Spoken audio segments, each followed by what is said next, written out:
ইল্লাল্লাযীনা আমানু ওয়া আমিলুস সালিহাত ফালাহুম আজরুন গায়রু মামনুন।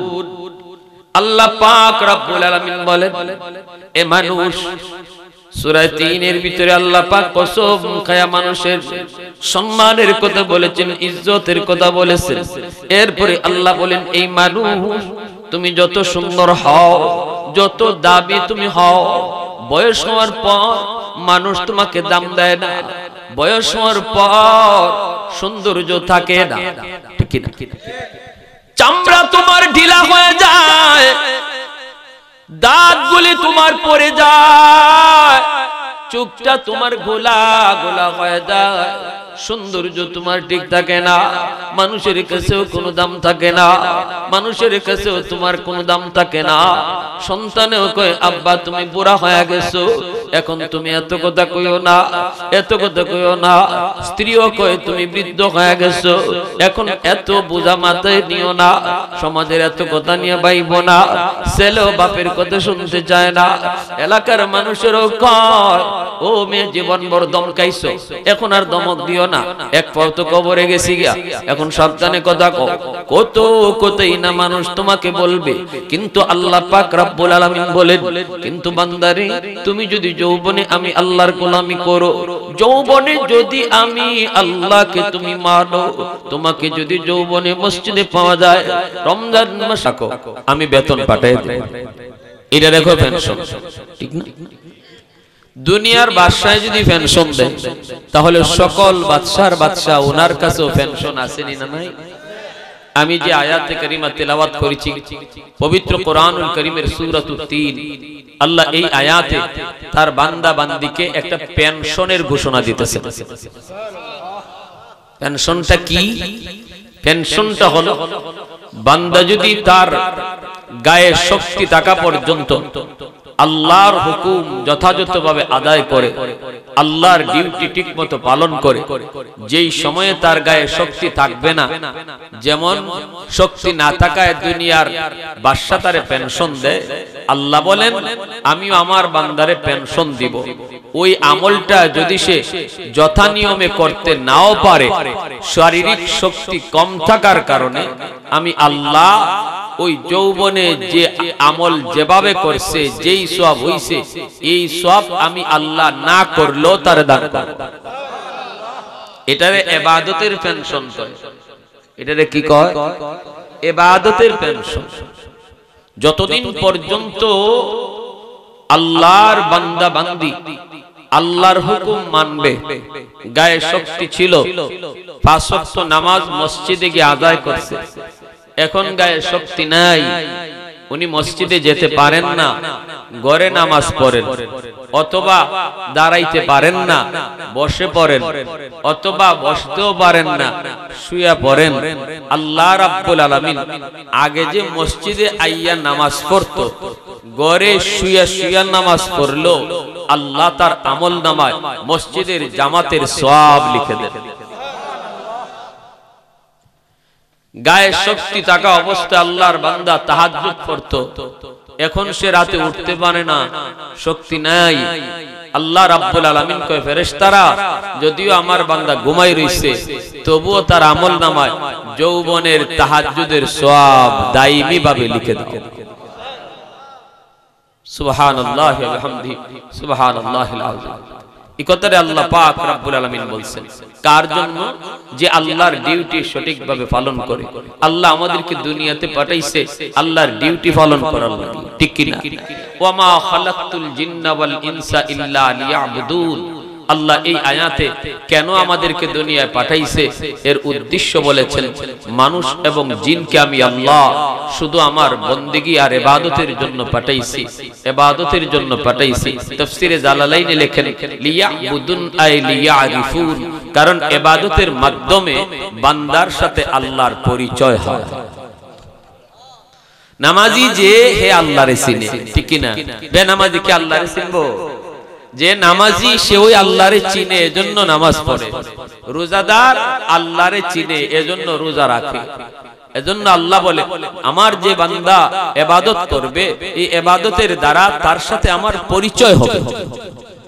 লিয়াবুদুন আই লিয়ারিফুন, এই ইবাদতের পরিচয় হইলে লাভ কি? পরিচয় হইলে একজন মানুষ তার যে হুকুম এই হুকুমটা মানতে তার সহজ হবে। একটা एग्जांपल দেই। বাবা 20 বছর পরে সৌদি থেকে দেশে আসছে। মনে করেন ওই সময়ে মোবাইলের যুগ ছিল না, ছেলে হইছে বাবা শুধু এর দূর জানছে, কিন্তু এই ছেলে কত বড় হইছে এটা ছেলেও জানে না, আর ছেলেও বাবার চেহারা চিনে না। মোবাইলের যুগ নেই, অদ্দুর খালি সে জানছে আমার আব্বা বিদেশ থাকে। এমন একটা যুগ এক সময় ছিল কি ছিল না? এখন না আমাদের হাতে হাতে মোবাইল বাইরিয়া 1 2 এর ভিতরে সেরা সিগন্যালায় একজনে আরেকজনে জিগাইলায়, বোঝা যায় আমেরিকা আর বাংলাদেশে একই। হ্যাঁ, বেটা দেখে আমেরিকা, আর ইগানো দেখা যায় মা ফুতের সাথে খাইতে গেল কফুত, তখন কথাটা রাখতে দাও মা খাই, এরপরে দেখা যায় তুমি কি তা করো, মা দেখে হে খায়, বোঝা যায় একসাথেই খাইতেছে।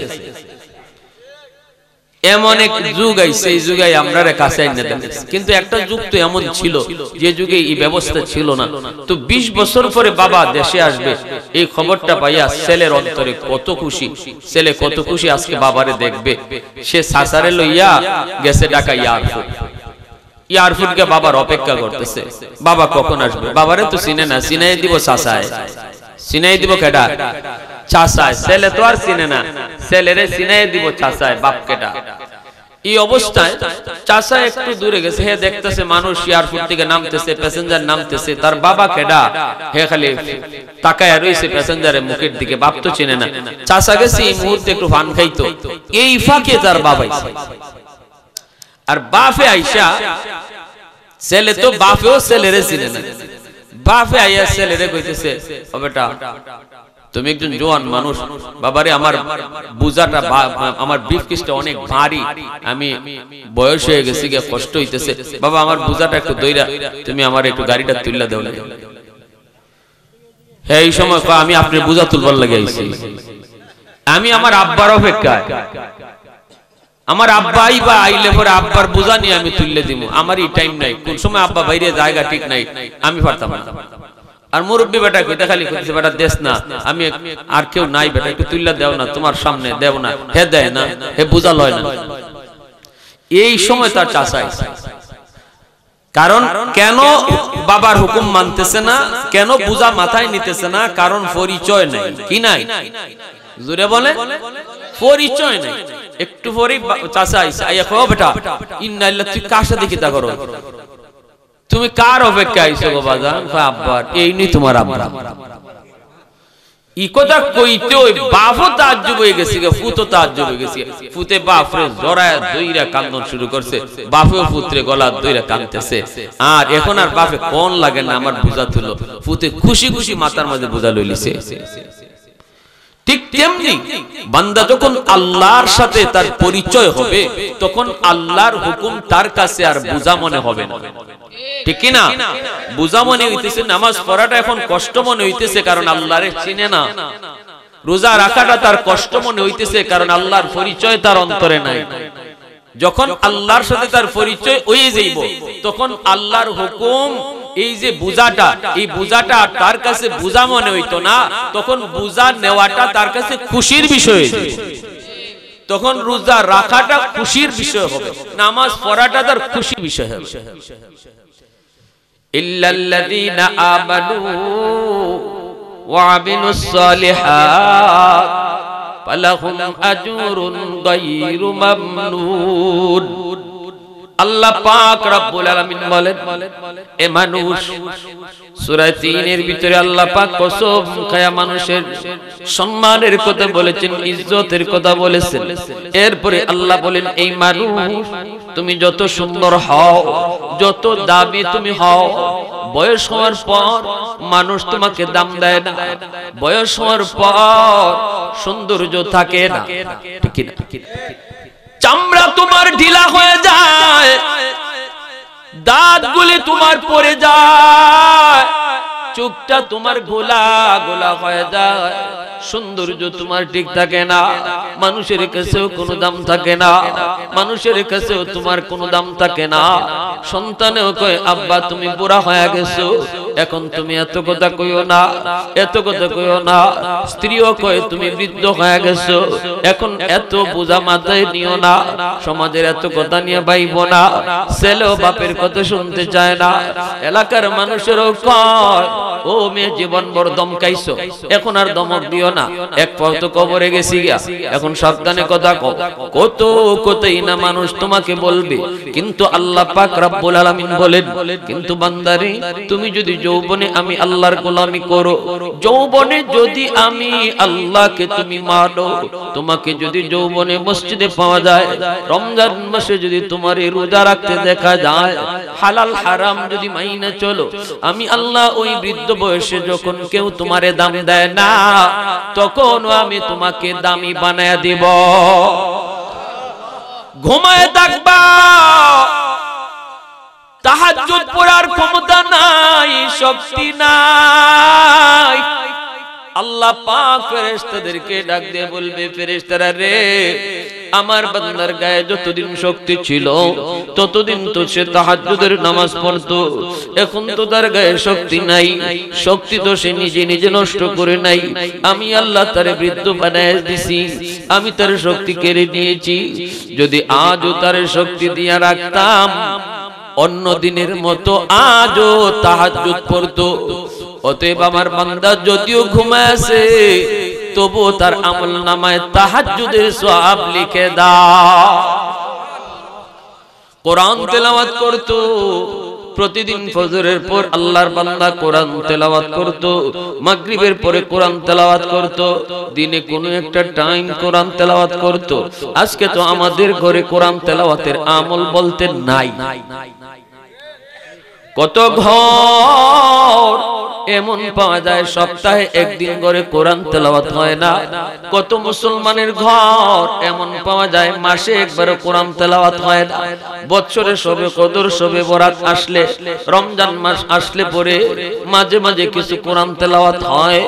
অথচ প্রতিদিন মুসলমানের ঘরে টেলিভিশন চলে, নাটক চলে, টাইম টু টাইম।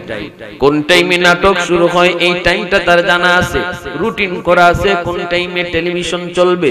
কোরআন তেলাওয়াতের কোনো রুটিন নাই। আল্লাহর বান্দা এমন ছিল না, এমন ছিল না, এমন ছিল না রে যুবক, ফজরের নামাজ পড়ে সে প্রতিদিন কোরআন তেলাওয়াত করত। আল্লাহ পাক রব্বুল আলামিন বলে, ইন্না কুরআনাল ফাজরি কানা মাশহুদা, ফজরের পরের কোরআন তেলাওয়াত কিয়ামতের ময়দানে আল্লাহর কাছে তার তেলাওয়াতের পক্ষে সাক্ষী দিবে। এত দামি, এত দামি, এত দামি ফজরের পরের কোরআন তেলাওয়াত। আমার অনেক মা বোনেরা পর্যন্ত ফজরের পরে কোরআন তেলাওয়াত করে না। যেই ঘরে ফজরের পরে কোরআন তেলাওয়াত হবে, এই ঘরে সারা দিন আল্লাহর পক্ষ থেকে রহমত আর বরকত আসবে। এই ঘরে কোনোদিন ভাই ভাই ঝগড়া হতে পারে না, এই ঘরে স্বামী স্ত্রীর ভিতরে ঝগড়া হতে পারে না, এই ঘরে বাপ বেটার ভিতরে ঝগড়া হতে পারে না। ভাইরা বন্ধুরা, ফজরের পরে সে প্রতিদিন কোরআন তেলাওয়াত করত। আল্লাহ পাক কয়, দেখো আজ কোরআন তেলাওয়াত পারে না, কারণ তার চোখে পাওয়ার নাই, চোখে তার জ্যোতি নাই, কোরআন তেলাওয়াত করতে পারে না। চোখের শক্তি কমে গেছে, দেখার শক্তি, স্মৃতি শক্তি কমে গেছে, দৃষ্টি শক্তি কমে গেছে। এ ফেরেশতারা শুন, চোখের জ্যোতি আমার বান্দা নিজে নিজে ক্ষয় নাই, চোখের জ্যোতি সে নিজে হারায় নাই, আমি আল্লাহ তার চোখের পাওয়ারটা কেড়ে নিয়েছি। আজও যদি পাওয়ার থাকতো, অন্য দিনের মতো আজও তিলাওয়াত করত। অতএব আমার বান্দা যদিও তিলাওয়াত করতে না পারে, তবুও তার আমল নামায় কোরআন তিলাওয়াতের সওয়াব তোমরা লিখে দাও। ইল্লাল্লাযীনা আমানু ওয়া আমিলুস সালিহাত ফালাহুম আজরুন গায়রু মামনুন। আল্লাহ পাক বলেন তাদের বিনিময়ে, তাদের আজর, তাদের বদলা এটা দায়মি থাকবে, কাটা হবে না, কাটা হবে না। এজন্য বলি যুবক মনে রাখবা, আল্লাহ পাক রব্বুল আলামিন যৌবন কালটা দিয়েছেন, গায়ে তোমার শক্তি দিয়েছেন। এই শক্তিটা আল্লাহ পাক রব্বুল আলামিন দিয়েছেন। গায়ে যতদিন শক্তি আছে এর নিয়ামতের কদর করো, এই নিয়ামতের কদর করো, তাহলে বৃদ্ধ বয়সে তুমি আল্লাহর কাছ থেকে ইবাদতের পেনশন পাইবা, ইবাদতের পেনশন তুমি পাইবা। এই জমিনে যত আল্লাহর ওলি হয়েছেন রে যুবক, সবাই ওলি হয়েছেন যৌবন কালে।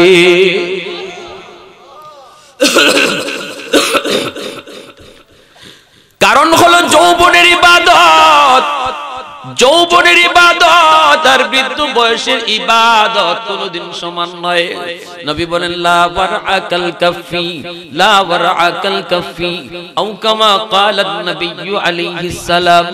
নবী বলেন যার ক্ষমতা ছিল গুনাহ করার, ক্ষমতা ছিল অপরাধ করার, ক্ষমতা ছিল জিনা করার, ক্ষমতা ছিল চুরি করার, ক্ষমতা ছিল কাউকে মারার, এরপরও যে মারে না, এরপরও যে চুরি করে না, এরপরও যে জিনা করে না, এরপরও যে গান শুনে না, আল্লাহর নবী রহমতের নবী বলেন এই মানুষটা তোমাদের ভিতরে এই যৌবনেই সে আল্লাহর ওলি হয়ে যায়।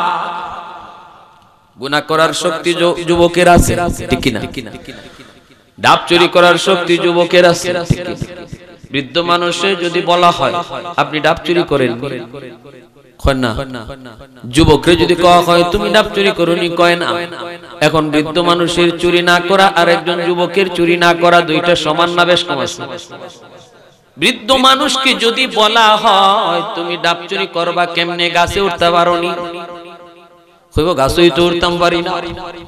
যুবকরে যদি বলা হয় তুমি ডাব চুরি করবা কেমনে, ডাব গাছে উঠতে পারোনি, হে কইব খালি উঠতাম পারি না, গাছও বইয়া ডাব খাইতাম পারি, ঠিক না? তাহলে দুইজনেরই চুরি না করা সমান না বেশ কম? এজন্যই আল্লাহর নবী বলেন যেই যুবকের শক্তি আছে গুনাহ করার, সুযোগ ছিল গুনাহ করার, কেউ তারে কিছু বলতো না, কেউ তারে কিছু করতে পারতো না, কেউ তারে দেখতো না, এরপরও যে করে না আল্লাহর ভয়ে সে দূরে থাকে রে যুবক। আল্লাহর নবী রহমতের নবী বলেন ওই যুবক যৌবনে আল্লাহর ওলির খাতায় নাম লেখা। মেম্বার আল্লাহর ওলি হওয়া মেম্বারের জন্য সহজ, এই হাদিসের আলোকে বোঝা যায় মেম্বারের জন্য আল্লাহর ওলি হওয়া সহজ।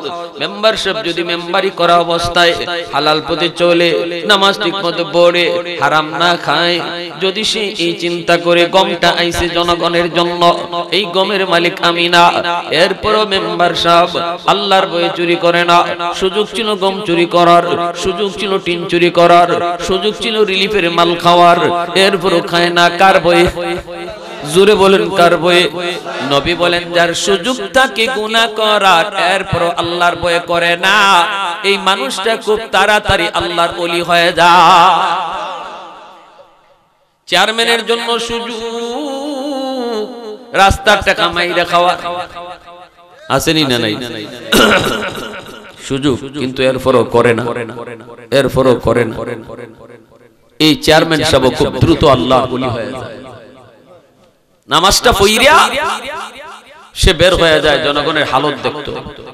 ফজরের নামাজে চেয়ারম্যান সাহেব ছিল, যদিও আমাদের চেয়ারম্যানের গোষ্ঠীও ফজরে পাওয়া যায় না, কিন্তু যেই চেয়ারম্যান ফজরের নামাজটা পড়লো এরপরে মসজিদ থেকে বের হলো, বের হয়ে জনগণের হালত দেখতে গেল, জনগণের হালত দেখতে গেল, কোথায় রাস্তা ভাঙা আছে, কোথায় কোন মানুষটা অসুবিধা আছে, কে রিলিফের মাল পায় না, কে পাইছে না, দেখার জন্য বের হয়ে গেল, মানুষের সুখ দুঃখের খবর নিতে বের হলো।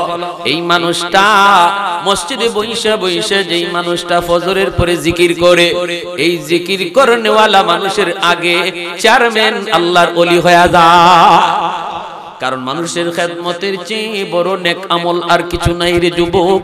মানুষের সেবা করার চেয়ে বড় খেদমত, বড় নেক আমল আল্লাহর কাছে কিছু নাই।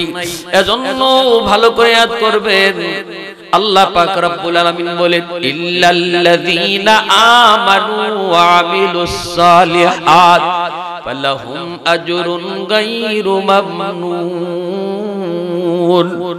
ও যুবক, জুন্নুন মিসরি আল্লাহর বহুত বড় একজন ওলি ছিলেন। তুমি যদি বলো হুজুর পারি না, হুজুর আমি পারি না, যৌবনের পাগলামি আমারে মসজিদে যাইতে দেয় না, যৌবনের পাগলামি আমারে ভালো মানুষ হইতে দেয় না, তাহলে আমি বলবো যুবক, তোমার মতো বহু যুবক এই জমিনে নজির সৃষ্টি করে গেছে, যারা যৌবনে আল্লাহরে খুশি কইরা তারা ওলির তালিকায় নাম লেখাইছে। জুন্নুন মিসরি আল্লাহর বহুত বড় একজন ওলি। নদীর পার দিয়ে তিনি হাঁটতেছেন, নদীর পার দিয়া হঠাৎ করে দেখেন একটা বিচ্ছু নদীর পারে দাঁড়ায় রইছে। বিচ্ছুটা নদী পার হতে চায়, কিন্তু কেমন করে নদী পার হবে? নদীতে কোনো খেয়া নাই, কোনো নৌকা নাই, কিভাবে পার হয়? জুন্নুন মিসরি মনে মনে ভাবতেছে, আমি দেখবো বিচ্ছু কেমনে নদী পার হয়। একটু পরে দেখে পানির নিচ থেকে একটা কচ্ছপ পানির উপরে ভাসলো। কচ্ছপটা নদীর কিনারায় আসলো, আর বিচ্ছুটা লাফ দিয়া কচ্ছপের পিঠে বসে গেল। আল্লাহ পাক কচ্ছপটারে খেয়া বানাইয়া বিচ্ছুকে নদী পার করায়া দিলেন। এই ক্ষমতা আল্লাহর আছে না নাই? আর একটু জোরে বলেন, আছে না নাই? পানি কার কথা শুনে? আগুন কার কথা শুনে? বাতাস কার কথা শুনে? শাহজালাল মুজররদি ইয়ামনি সুরমা নদী পার হইছেন যায় নামাজের উপরে বৈশা। কে পার করাইলেন? সুরমা নদীর পানি কার কথা শুনে?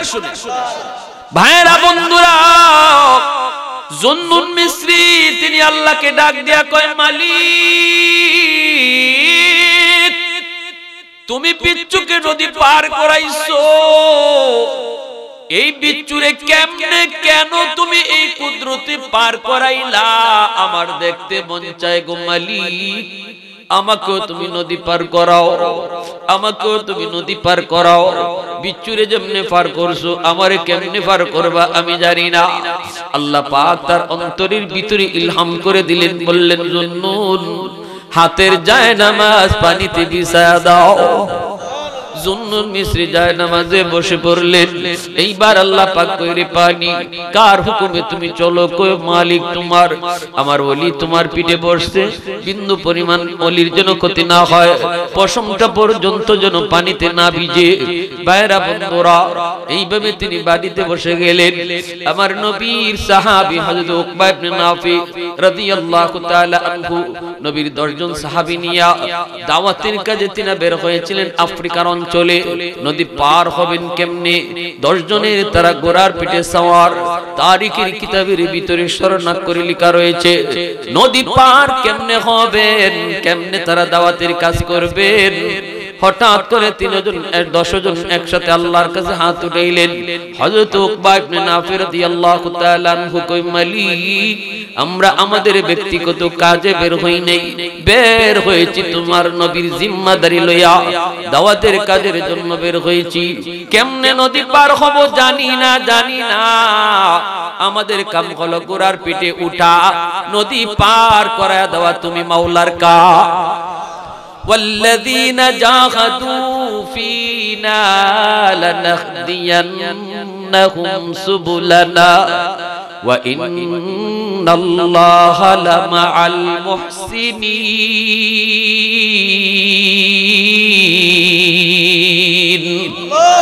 আল্লাহ পাক রব্বুল আলামিন কয়, তুমি যতদূর চেষ্টা করার এতদূর তুমি করবা, বাকিটা পূরণ করব আমি আল্লাহ। আমাদের কাম হলো চেষ্টা করা, গন্তব্যে পৌঁছাইবেন কে? জোরে বলেন কে? ঘোড়া চালায়া দিবেন 10টা। খুতুবাতে কাসিমের মধ্যে আল্লামা জিয়াউল কাসিমি রাহিমাহুল্লাহ লিখেন, ঘোড়ার খুরের মধ্যে পর্যন্ত পানি লাগছে। সুবহানাল্লাহি ওয়া বিহামদিহি সুবহানাল্লাহিল আযীম। তাহলে এই নদ নদী পাহাড় পর্বত সাগর মহাসাগর সব কিছু কার ইশারায় চলে? জোরে বলেন কার? এই রাজত্ব কার? আর আল্লাহ আমাদেরকে এই জমিনের ওয়ারিস বানাইছে। ঈমানদার হলো আল্লাহর প্রতিনিধি, আর জমিনের মালিক কে? আল্লাহ। আল্লাহ আমাদেরকে বানাইছেন ওয়ারিস। বেদিন বেঈমান হইল রিফিউজি। এই জমিনের কোন অংশের মালিকানা কোনো বেঈমান করতে পারবে না, ইমানদার করতে পারবে, কারণ ইমানদারকে আল্লাহ এই জমিনের ওয়ারিস বানাইছেন। এজন্য বর্তমানের ইহুদিরা যারা ফিলিস্তিন দাবি করতেছে, ইসরায়েলি ফিলিস্তিন নিয়ে নিতে চায়, মূলত তো ইসরায়েলের কোনো রাষ্ট্রই ছিল না। এই রাষ্ট্রটা ছিল, এই জায়গাটা পুরাপুরি দখলে ছিল ফিলিস্তিনের মুসলমানের। এই মুসলমান তাদেরকে দয়া কইরা একটু থাকার জায়গা দিছে। পৃথিবীর কোন দেশ ইহুদিদেরকে জায়গা দেয় না। আমেরিকায় জায়গা নাই, জার্মানিতে জায়গা নাই, রাশিয়ায় জায়গা নাই, চীনে জায়গা নাই। কারণ যে দেশে ইহুদি যায়, এই দেশে যাইয়েই সরকারের ফাঁসা দিয়ে বাস দেয়। এজন্য কোন সরকার এদেরকে বিশ্বাস করে না। জনগণের মধ্যে ফিতনা লাগায়। ইহুদিদের কামই খালি খালি ফিতনা লাগানো। এজন্য কোন জাতি ইহুদিকে বিশ্বাস করে না। জার্মানির হিটলার মাইরা 60 লাখ সাফ করে ফেলাইছে। জমিনে ইহুদি রাখবই না, সব ইহুদি শেষ করে ফেলাইছে। কয়েকটা রাখছে 20 হিসাবে। দুনিয়ার মানুষে বুঝতো ইহুদি কত খারাপ জাতি, আর আমরা আজকে টের পাইতেছি। ওই যে কয়েকটা 20 রেখে গেছে, এই 20-এর জ্বালা তামাম পৃথিবী জ্বলতেছে। জাতিসংঘের কোনো প্রস্তাব মানে না, আন্তর্জাতিক কোনো আইন মানে না। সারা দুনিয়ার মানুষ একদিকে এক কথা কয়, ইহুদিরা একদিকে এক কথা কয়। এদেরকে দয়া দেখাইয়া, মায়া দেখাইয়া ফিলিস্তিনে মুসলমান একটু জায়গা দিছিল, এটা হইছে অপরাধ। কেউ জায়গা দেয় না তোরারে। এই জাহাজ বইরা বইরা জার্মানি থেকে আইছে, আর এখনো পর্যন্ত গুগলে সার্চ দিলে পরে দেখা যায় ওই ইহুদিরা জাহাজ থেকে হাত এইভাবে 2টা হাত উঁচা কইরা ফিলিস্তিনের মানুষ থেকে কইতেছে, একটু দয়া করো, একটু দয়া করো। আবার ইংরেজিতে বড় করে সাইনবোর্ড করে লেখা, আমাদেরকে একটু থাকার জায়গা দাও, আমাদেরকে কেউ থাকতে দেয় না, তোমরা একটু জায়গা দাও। এই ফিলিস্তিনের মানুষ দরদ দেখাইয়া কইছিল, ঠিক আছে এখানে থাক। আজকে এই যন্ত্রণা ভোগ করতেছে ফিলিস্তিনের 70 থেকে 80 বছর যাবৎ ফিলিস্তিনের মানুষ প্রতি রাত খালি শিম টেলে, প্রতি রাত খালি শিম টেলে। আজকে মানুষের একজনের বাড়ি দখল করে কালকে আরেকজনকে হত্যা করে। এইভাবে বাড়ি দখল আর জায়গা দখল করতে করতে 100 ভাগ জায়গার মধ্যে 75 ভাগ জায়গা এই ইহুদিরা দখলে লয়ে গেছি গা। আর 25 ভাগ জায়গার মধ্যে যারা মূল মালিক এরারে রাখছে রিফুজির মতো, লড়তা পারতায় না। চতুর্দিকে গাজা নামক জায়গায় খাসার মতো, গাজা তো খাজা না, গাজা হইল খাসা, খাসার মাঝে বন্দি করে রাখছে। একদিকে লোহিত সাগর, আর একদিকে হলো, আর চতুর্দিকে হলো ইসরায়েল। এভাবে বেষ্টন করে রাখছে। একটা খালি সীমান্ত খুলে আছে মিশরের দিকে, রাফা সীমান্ত। এই সীমান্তটা একটা জায়গা শুধু তাদের খোলা, যে জায়গাটা দিয়ে তারা মিশর যেতে পারবে, আর কোথাও নাই। এই জায়গা ছাড়া আর কোথাও নাই। এদিকে গেল ইসরায়েল, আর ডান দিকে গেলে লোহিত সাগর। ওই সাগরে ফিরে মরো, আনিলে ইসরায়েলের হাতে মরো। আর যদি কিছু বাঁচতে চাও তাহলে মিশরের সীমান্ত, রাফা সীমান্ত দিয়ে মিশর যেতে পারবা। এই এমন একটা পজিশনের মধ্যে তারা আটকায় রাখছে। শেষ পর্যন্ত এই মিশরের বাদশারে ইটেরও ইহুদিরা চালাকি কইরা মিশরের যে বুটের মাধ্যমে যে নির্বাচিত হইছে একজন হাফেজে কোরআন ছিল, তারে এই ইহুদিরা ষড়যন্ত্র কইরা ক্ষমতার থেকে নামাইয়া তাদের এক দালাল রে মিশরের প্রধানমন্ত্রী বানাইছে। সিসি, আবু ফাতা সিসি হেরে বানাইছে, তাদের দালাল এর মিশরের প্রধানমন্ত্রী বানাইছে। যার কারণে যদিও মুসলিম দেশটা ফিলিস্তিনের পাশে ছিল, এটা থাকেও নাই, কারণ এই মুসলিম দেশের প্রধান এও ইহুদির দালাল। এজন্য আল্লাহর নবী বলেছেন, কিয়ামতের আগ মুহূর্তে মুসলিম রাজা বাদশারা হবে সবচেয়ে বড় মুনাফিক। এটা আল্লাহর নবীর হাদিস। রাজা বাদশা, রাজার চেয়ারে যারা বসা থাকবে মুসলমান দেশের, নবী বলেছেন এরা হবে জাতির সবচেয়ে বড় মুনাফিক। আজকে আমরা এটা দেখতেছি। সৌদি আরবের বাদশা সালমান একদিকে গাজায় রক্ত ঝরে, আর সালমানে শাকের আরে আইন্যা গান গাওয়ায়। বিশ্ব নর্তকী শাকের আরে আইন্যা গানের অনুষ্ঠান করে, মদের আয়োজন করে, নাচানাচির আয়োজন করে। এদিকে মুসলমানের রক্ত ঝরছে, ছোট ছোট বাচ্চাগুলি মরতেছে। কি অপরাধ গাজার শিশু বাচ্চাগুলির? কোনো অপরাধ নাই। বাচ্চাগুলা জানে না পৃথিবীতে সমস্ত মানুষের কাছে, সমস্ত ধর্মের কাছে শিশু হত্যা করা দণ্ডনীয় অপরাধ। শিশুরা জানে না কে দুশ্মন কে আপন, সবাইকে আপন জানে। কেন শিশুগুলিরে মারতেছে এটাও জানে না শিশুরা। কোথায় তাদের মা, কোথায় তাদের বাবা? কত শিশু এতিম হয়ে গেল, কত শিশুর লাশ বাবা কাঁধে নিয়ে দৌড়াইতেছে, দাফন করার পর্যন্ত জায়গা পাইতেছে না। আজ আপনাদের সামনে আমরা কথা বলতেছি, দেখতে মনে হয় সুস্থ, মনের দিক দিয়ে কোনো মুসলমান সুস্থ না। যারা গাজার খবর রাখে এরা কেউ সুস্থ না, রাতে কারো ঘুম ধরে না, ঠিক না? প্যারে হাজরিন, এই মুহূর্তে দিলের ভিতরে কঠিন ব্যথা, বয়ান যাই করি কথা কিছু না আসলে মনে শান্তি মেলে না। আমাদের এই মুহূর্তে একটাই কাজ, আল্লাহকে পাশে রাখো যুবক, আর আল্লাহরে নারাজ করো না, আল্লাহকে পাশে রাখো। যতদিন আল্লাহ তোমার সাথে থাকবে, তুমি যা চাইবা আল্লাহ তা তোমাকে দিবে, তুমি যা চাইবা আল্লাহ তা দিবে। আজ আমাদের একটাই অপরাধ, আমরা আল্লাহকে পাশে রাখার কথা ভুলে গেছি। আমরা আমেরিকারে পাশে রাখি, কেউ রাশিয়ারে ডাকি, কেউ চীন রে ডাকি, কেউ অমুক তমুক রে ডাকি, কিন্তু আল্লাহরে কেউ ডাকে না। ওরা কেউ আমার আপনার বন্ধু না। আমেরিকা বলি, রাশিয়া বলি, চীন বলি, আল কুফরু মিল্লাতুন ওয়াহিদা। নবী বলেছেন সমস্ত কাফিররা হলো এক হয়ে গেছে। এক ইসরায়েলের যুদ্ধকে কেন্দ্র করে আর ইউক্রেনের যুদ্ধকে কেন্দ্র করে সমস্ত বেঈমান এক হয়ে গেছে, সমস্ত বেঈমান এক। দুঃখ শুধু আমরা মুসলমান এক হইতে পারলাম না। কতবার ওআইসির মিটিং হলো, ইসরায়েলের বিরুদ্ধে কোনো অ্যাকশন নেওয়ার কোনো প্রস্তাব পাশ করতে পারে না মুসলিম দেশগুলা। মুসলিম দেশগুলো অ্যাকশনে যেতে পারে না। আর এ দুইজন রাজি হইলে তিনজন রাজি হয় না, তিনজন রাজি হইলে আর একজন রাজি হয় না। কয় আমার তেলের ব্যবসা যাইব কই? আরে যে তেল আজকে ইসরায়েলে দিতেছি আমরা, এই তেল বিমানে ঢুকাইয়া এই বিমান দিয়ে যাইয়ানো তোমার মুসলমান বাইরে মারতেছে। তুমি কারে তেল দিতেছো? এই তেল কোন কাজে লাগায়? তুমি কি সেটা খবর নিয়েছো? ভালো করে জানো। এরপরে গদির ভয়ে আর ব্যবসার লোভে, কসকসে টাকার লোভে মুসলমান ভাই বোনগুলার জীবন নিয়ে খেলা করতেছো, জবাব দিতে হবে আল্লাহর সামনে। এজন্য ওই দিন দেখেছি ফিলিস্তিনের একটা শিশু বাচ্চা তার ভাইয়ের লাশের পাশে বৈশা বৈশা কাঁদতেছে আর কইতেছে, ভাইয়া তুমি জান্নাতে যাইয়া আমার নবীর কাছে বিচার দিও, আমার নবীর কাছে বিচার দিও। আমাদেরকে কেন মারছে আমরা জানি না, নবীর উম্মতরা আমাদেরকে সাহায্য করতে আসে নাই, আমাদের খানা বন্ধ করে দিছে, পানি বন্ধ করে দিছে, কেউ আমাদের সাহায্যে আগায় আসে নাই। তুমি আল্লাহর নবীর কাছে জান্নাতে যাইয়া বিচার দিও। বলেন এই ধরনের কথা শুনলে পরে কোনো মুসলমান আর স্বাভাবিক থাকতে পারে, সুস্থ থাকতে পারে? এই ধরনের কথা শোনার পর, এই ধরনের সিচুয়েশন জানার পরও যদি কোনো মুসলমান কয় আমার কি হইছে, আমি এর খবর লিয়ে কিতা করতাম, এ টাটকা মুনাফিক। আওয়াজ আসতে কেন? মুনাফিক আছে নাকি? এ কোন টাটকা মুনাফিক? বর্তমান লামাযহাবী যারা আহলে হাদিস দাবি করে, ওই লামাযহাবীদের ভিতরে কিছু টাটকা মুনাফিক আছে। এরা কয় হামাস যুদ্ধ করতে গেল কেন? হামাস যুদ্ধ করার কারণেই তো আজকে এরকম ইসরায়েল হামলা করছে। হামাসের সংখ্যা কম, অস্ত্র কম, যুদ্ধ করতে গেল কেন? এমন কথা কয়। আবার এদের কয়েকটা শায়েখে কয় হামাস ইহুদিদের বানানোই একটি দল, হামাস নাকি ইহুদিদের দালাল। আমি নিঃসন্দেহে বলতে পারি, যারা বলে সংখ্যায় কম হওয়ার কারণে যুদ্ধ করা যাবে না, এরা আমার নবীর জীবনী তো জানেই না। এরা মুসলমানের ভিতরে, মুসলমানের সুরদ্দইরা আস্তা ইহুদির দালাল।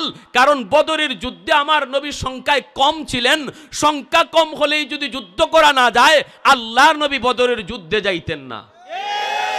মাত্র 313 জন লইয়া হাজারের মোকাবেলা করেছেন, আর হাজার হাজার হইয়া 3000-এর মোকাবেলা করেছেন খন্দকে। এইভাবে 3000 হইয়া 10,000-এর মোকাবেলা, 10,000 হইয়া 60,000-এর মোকাবেলা। আর ইয়ারমুকের যুদ্ধে আমরা দেখেছি খালিদ বিন ওয়ালিদ মাত্র 60 জন লইয়া 60,000-এর মোকাবেলা কইরা জয়লাভ করেছেন। ইতিহাস হলো মুসলমানের এই, একটু জানো আগে, এরপরে দালালি করো। মুসলমান আগে শিখো। তোমরা তো ইমানই নেই, তোমরা তো মুসলমানই না, তোমরা তো লেবাস ধরে আসো। এজন্য এই ধরনের কথা বলো।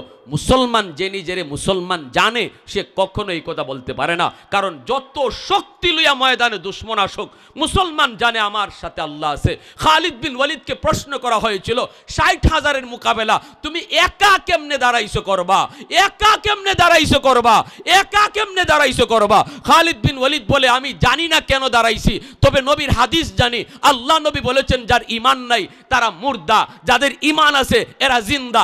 60,000 ময়দানে যা আসছে সব নবীর ভাষায় মুর্দা, আর আমি খালিদ একা জিন্দা। 60,000 মুর্দা না, মুর্দা যদি 60 লাখও হয় আমি খালিদ একাই যথেষ্ট। প্যারে হাজরিন, এজন্য বলি ভয় কিসের? কাজ শুধু একটাই, সাথে রাখতে হবে কাকে? আর একটু জোরে বলেন কাকে? এজন্য বলি জবাব দিবেন। মনের ভিতরে জিহাদি তামান্না, মজলুম মুসলমানের পাশে দাঁড়ায় জালেমকে প্রতিহত করার নিয়ত আছে তো ইনশাল্লাহ?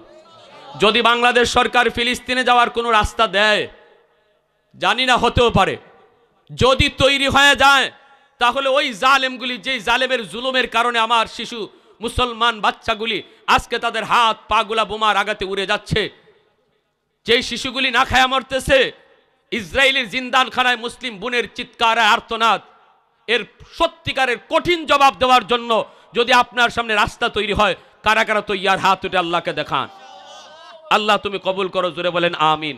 আর একটু জোরে বলেন আমিন। পশ্চিমাদের চোখ পড়েছে কাবাগরের প্রান্তরে, ব্রিটিশ দালাল দল বেঁধেছে ধ্বংস করতে চায় কারে।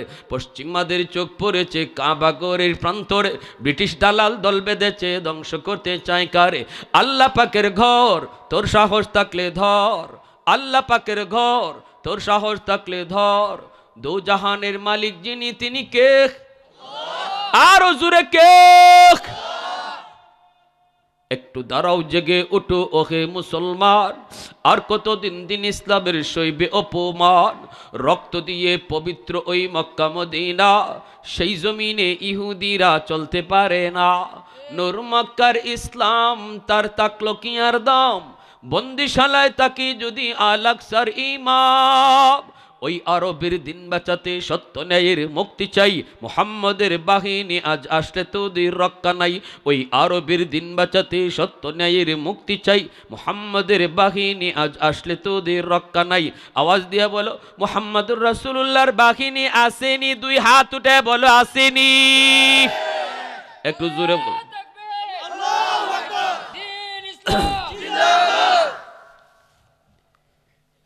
হযরতে জুন্নুন মিসরি আল্লাহ পাকের কাছে ডাক দিয়া বলেন, মালিক আমিও নদী পার হতে চাই, তুমি কেমনে পার করবা?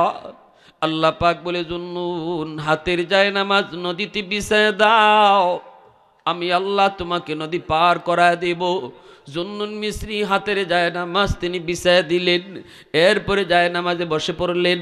আল্লাহ পাক রাব্বুল আলামিনের হুকুমে নদী পার হয়ে গেলেন, নদী পার হয়ে গেলেন। ভাইরা বন্ধুরা, এরপরে তিনি বিচ্ছুর পিছনে পিছনে হাঁটতে লাগলেন। বিচ্ছুটা দ্রুত বেগে যাইতেছে। কোন দিকে যায়? কোন দিকে যায়? যুবক, একজন যুবক হাওরের মাঝখানে গাছের নিচে মনের আনন্দে যুবক ঘুমাইতেছে। সে হলো একজন রাখাল, উট রাখাল, দুম্বা রাখাল। মানুষের উট রাখালি করে, দুম্বা রাখালি করে। এই যুবক মনের আনন্দে হাওরের মাঝখানে গাছের নিচে ঘুমায়। ওই যুবকের দিকেই বিচ্ছুটা দ্রুত বেগে যাইতেছে। জুন্নুন মিসরি তার পিছনে পিছনে রওনা দিলেন। পাশে যায় দেখেন যুবকের মাথার পাশে বিষাক্ত একটা সাপ ফনা ধরে আছে, যে কোনো মুহূর্তে যুবককে দংশন করবে। সাথে সাথে বিচ্ছুটা যাইয়া লাফ দিয়া ওই সাপের মাথায় বসে গেল। সাপরে কামড় দেওয়া মাত্রই মুহূর্তের ভিতরে বিষাক্ত সাপটা মরে গেল। আল্লাহর ওলি যুবককে ডাক দেয়া বলেন, যুবক ঘুম থেকে উঠো, কি নেক আমল করেছো, কেমন করে যৌবনে আল্লাহর ওলি হয়েছো, একটু খুলে বলো। যুবক তাকে দেখে মাথার পাশে একটা সাপ মরে আছে। আল্লাহর ওলি বলতেছেন, বাবারে এই সাপের কামড় থেকে আল্লাহ তোমারে হেফাজত করার জন্য নদীর ওই পার থেকে আল্লাহ বিচ্ছু পাঠাইছে। বিচ্ছু আইসা সাপরে হত্যা করেছে, নদী পার করাইছে আল্লাহ কচ্ছপরে খেয়া বানায়া। যুবক একটু কও না, কেমনে তুমি আল্লাহর এত পিয়ারা হলা, আল্লাহ নিজের হাতে তোমাকে বিপদ থেকে বাঁচাইল, একটু বলো না। এ যুবক একটু কও, ঘর থেকে বের হলে তুমি নিরাপদে করে ফিরবা, এর কোনো গ্যারান্টি আছে?